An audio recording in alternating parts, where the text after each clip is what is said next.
Trust is one of the tools that should be in the toolbox of every relationship. But in some cases, the tool of trust has either been lost or was not put in that box at all. But this is not the end of the road for people in relationship that have lost trust. It only means that they will need to work on it to regain the trust back. So on today's video, I'll be sharing some of the ways that we can regain trust back.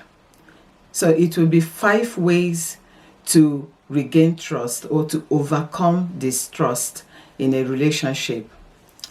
Welcome to this channel. If you have not subscribed to our channel, please do subscribe and hit the notification bell so that you know when we upload new videos.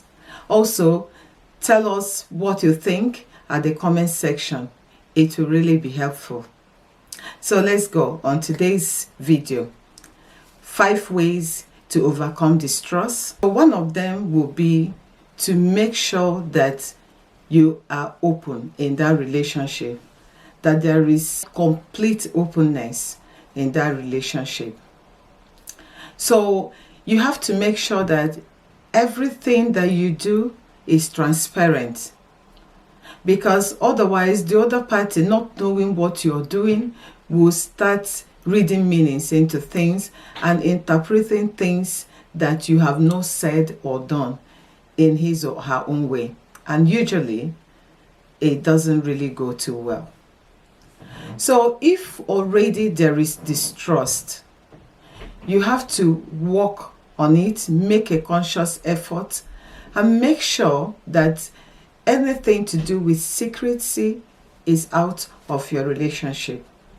Like we discussed in the previous video, you know that secrecy is a destroyer of relationship. It makes the relationship sick and unhealthy. So to overcome things like distrust, which secrecy causes, is to eliminate it completely and be open with each other, making sure that whatever that is the other party is doing, that the other knows about it. So that is number 1. And please don't mind me, I'll be looking into my notes from time to time. If I forget something, I'm likely to look to remember until I finish the 5 ways that we can overcome distrust in a relationship. The second one will be to get the other party involved in everything, most things, as much as possible in the things you're doing.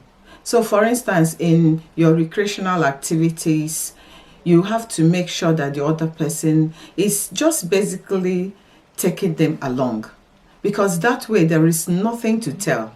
There is nothing that they did not see or know about or hear about.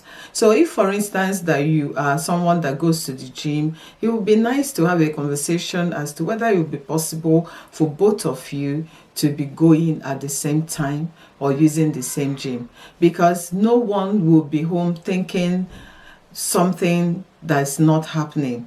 So you guys will be on the same page all the time or whenever possible.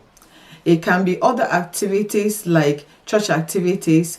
Get involved in doing some spiritual activities also together, like prayer, study of the Word of God, anything. Spend time together. This way, there won't be much to tell. There won't be things that will need explanations. So the other party is aware and is carried along as things happen. So you guys will spend your time talking about other things rather than trying to deal with issues surrounding distrust.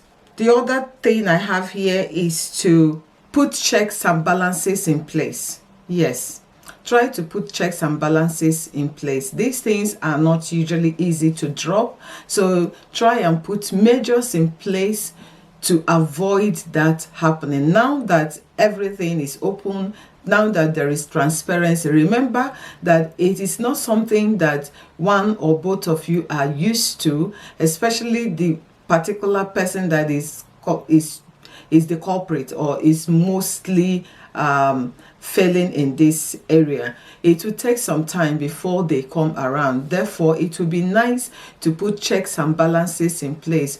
Try to help each other to make sure there isn't something that will bring distrust or make it impossible to heal from that state where you are.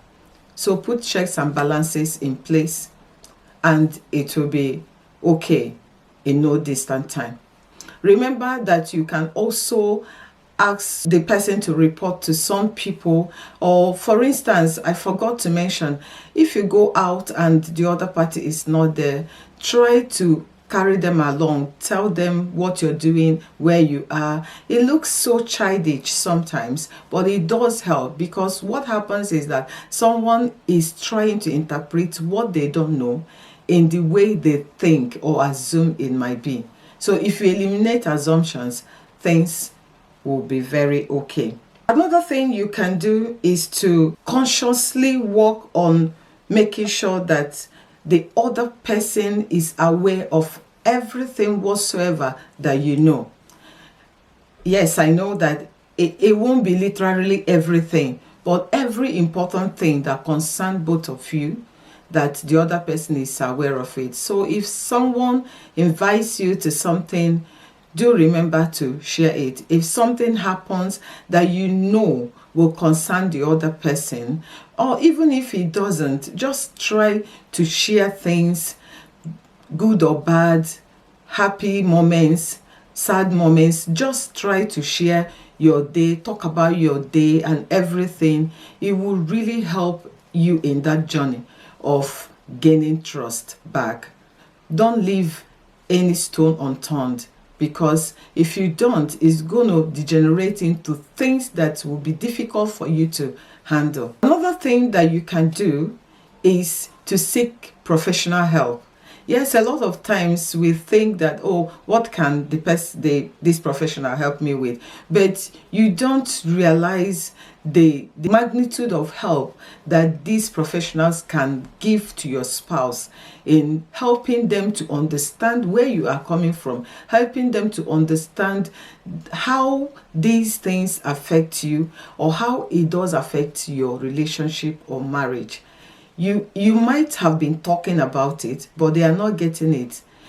It might help if a professional, someone they can trust, someone they can believe that what they are telling them is actually the truth and that is important. It will help if you seek professional help, in my own opinion. And I will recommend that for some people that it has gone really far, that the distrust had really made some damages in their relationship, that they also seek professional help in resolving the issue. I guess I have covered the 5 of them. So number 1 would be to be open with yourselves. Number 2 will be to get the other party involved in everything whatsoever, activities, both physical and spiritual, socially. Otherwise, just get them carried along. It will help when you are both doing the same things at the same time. The third one is to consciously work on making sure that the other person knows whatsoever thing that you know. Anything that you are privy to, let them know about it. And number 4 will be to put checks and balances in place to make sure that it doesn't happen again, that those things that someone is complaining about, at least now you know that they don't like it. Put checks and balances in place. So if it is the husband that is constantly creating situations that is making the other one uncomfortable and assuming things, let the wife help the husband to make sure from time to time, ask them how are they doing in this area that they're having challenges, how are they doing.